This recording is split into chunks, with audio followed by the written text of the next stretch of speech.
My neighbor stole my sister's money, but I got revenge 10 times worse.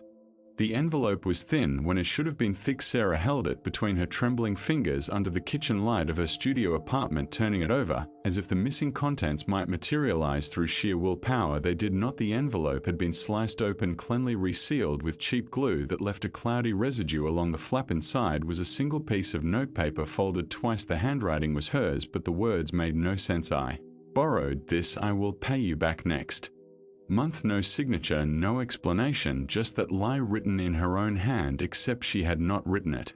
She looked at me with eyes that had gone flat, shocked as that it drains color from the world. Sarah was 22, working double shifts at a diner, saving every crumpled bill for nursing school tuition. The money had been hidden in a lockbox under her bed. $3,400, 12 months of tips, and overtime hours of smiling through harassment of carrying trays until her feet bled of skipping meals to add another 20 to the pile. It was gone. I asked her who had been in the apartment. She said only one person, David from across the hall. David was 43, soft-spoken with thinning hair and wire-rimmed glasses. He worked in IT support, wore khakis and button-down shirts that always looked slightly wrinkled. He had moved in 6 months earlier, helped Sarah carry groceries, lent her his router password.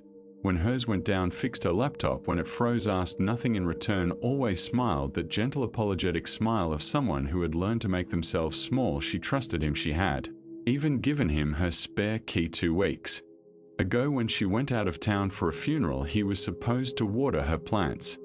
The police were worse than useless. The officer who took the report was a woman in her 50s with dead eyes and a voice like gravel. She wrote down the details with the enthusiasm of someone filling out a parking ticket. No signs of forced entry, no witnesses. The forged note was circumstantial. Your word against his unless you have video evidence or a confession. We cannot pursue this. He could claim she gave him permission. She could try small claims court, but that takes months and legal fees and proof she did not have. I asked what happens if we confront him directly. The officer looked at me like I was stupid. Do not do that. If you harass him, he can file a restraining order against you. Then you become the criminals. We left the station. Sarah cried in the passenger seat. I drove in silence. My hands were steady on the wheel, but something had shifted inside me, something cold and patient. I was not angry. Anger is hot, chaotic, useless. What I felt was closer to curiosity, the kind an engineer feels when presented with a flawed system that needs correction. That evening, I saw David in the hallway. He was carrying takeout Thai food, the smell of peanut sauce wafting from the plastic bag. He saw me, nodded, smiled, started to say something about the weather. I walked past him without a word, but I watched his face for a fraction of a second, too long enough to see the flicker, the tiny contraction around his eyes. People who feel guilt try to overcompensate with friendliness. People who feel nothing do not bother. David bothered. I began that night in my apartment. I opened my laptop and started building a file. David Andrew Kellerman, age 43, divorced, credit score 612, renter, not owner, no criminal record, but 2 civil suits filed against him in the past decade, both settled out of court. One involved unpaid debts to a former business partner. The other was a harassment complaint from a coworker, dismissed due to lack of evidence. I pulled his social media, minimal presence, 1 Facebook account, barely used profile picture from 5 years ago, few friends, no recent posts, but buried in the timeline were breadcrumbs, a photo tagged at a casino in Atlantic City, a check-in at a racetrack, comments on sports betting forums under a username. I traced back to him through a reverse image search of his profile picture. He had a problem gambling, not the casual weekend kind, the kind that eats paychecks. I ran a deeper search through public records, found his employer, a mid-sized software company in the city, found his position, help desk manager, salary approximately $60,000 a year, found something else. His company had strict policies about financial conduct. Employees with access to client data were required to disclose debts over $10,000 to HR for security clearance he had not disclosed. I checked courthouse records, found a lien filed against him by a payday loan company, $8,000, unpaid, another from a credit card company, $14,000 in collections. He was drowning, desperate, and Sarah had been convenient. Now I needed leverage.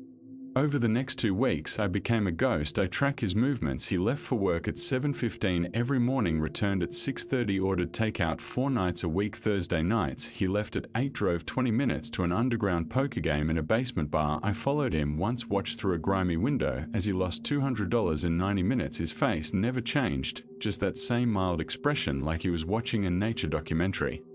I did not need to break into his apartment. I did not need to touch him. I just needed to make a few phone calls. The first was to his employer HR department. I used a burner phone, gave a fake name, said I was calling from a credit reporting agency conducting a routine audit, asked if they were aware that David Kellerman had multiple outstanding debts exceeding $20,000 in collections, and whether this had been disclosed per company policy. I did not accuse, I just asked. The woman on the other end went quiet, said she would look into it. The second call was to the payday loan company. I posed as David, called their collections department, said I wanted to negotiate a payment plan, but I gave them his work number as a contact, told them to call during business hours, said I work from 9 to 5 and could take calls, then they were happy to oblige. The third call was to his landlord. I found the property management company through public records, called, said I was a prospective tenant interested in the building, asked if they had any issues with current tenants, mentioned I had heard there was someone in unit 412 who might be a problem. The property manager asked where I heard that. I said a mutual acquaintance had mentioned concerns about noise and unpaid rent. This was a lie, but it planted a seed too. Days later, David received a notice. An inspection of his unit routine, they said, but routine inspections do not normally include requests for proof of income and rental payment history. The fourth piece was the simplest. I created a new email account, sent a message to his ex-wife. Her contact information was easy to find. She had a LinkedIn profile, worked in healthcare, remarried. The email was brief. I am reaching out because I believe David may be in financial trouble, and I am concerned he may try to contact you or your family for money. I wanted to give you a heads up so you are not blindsided. Please do not respond to this email. I am sending it anonymously for your protection. She never replied, but 2 days later David received a text from his ex, her new number, blocking him preemptively. I watched it all unfold from a distance. Within a week, his employer put him on administrative leave pending an internal review of his financial disclosures. The payday loan company began calling his work phone 6 times a day. His landlord started eviction proceedings, citing failure to provide proof of stable income. His ex-wife told her family David tried to call his daughter for her birthday and the call was not answered. He began to unravel. I saw it in his face when he came home from work earlier, and earlier the mild expression replaced by something hollowed out. He stopped shaving, stopped taking out the trash, stopped pretending. Then came the final move. I drafted a letter on plain paper, no return address, addressed to David. I detailed everything I knew about the theft, the forged note, the timeline, the $3,400. I did not threaten, I did not demand. I simply wrote, I know what you did, I have proof, I have given copies to people you care about. If you do not return what you stole within 72 hours, I will make sure everyone else knows, to your employer, your family, the police. This is your only warning. I slipped it under his door at 3 in the morning.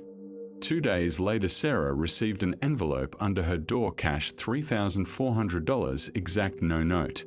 David moved out a week later. I saw him loading boxes into a U-Haul at dawn. His face was grey, his hand shook as he carried a lamp to the truck. He saw me watching from my window. Our eyes met for a moment. I did not smile, I did not nod, I just looked at him until he looked away. Sarah got into nursing school. She never asked how the money came back. I never told her. I do not feel triumphant. I do not feel vindicated. I feel nothing but a kind of hollow satisfaction, the way you feel after solving a difficult equation. The numbers balanced, the problem corrected, the system restored. David stole $3,400. He lost his job, his home, his family, his reputation. The math works out to about 10 times worse. I sleep fine at night. Some people believe in karma. I believe in causality. You create a problem, I engineer a solution. Simple as that. The rain is falling outside. Now I am drinking coffee at my kitchen table. The apartment is silent. I have closed the file on David Kellerman. It sits in a folder on my desktop labeled completed. I do not plan to open it again. Justice is not loud. It does not announce itself. It is quiet, methodical, patient. It is an envelope of cash under a door and a moving truck at dawn. It is watching someone who thought they were untouchable realize they were wrong all along. And it is knowing that if anyone ever hurts my sister again, I will be ready.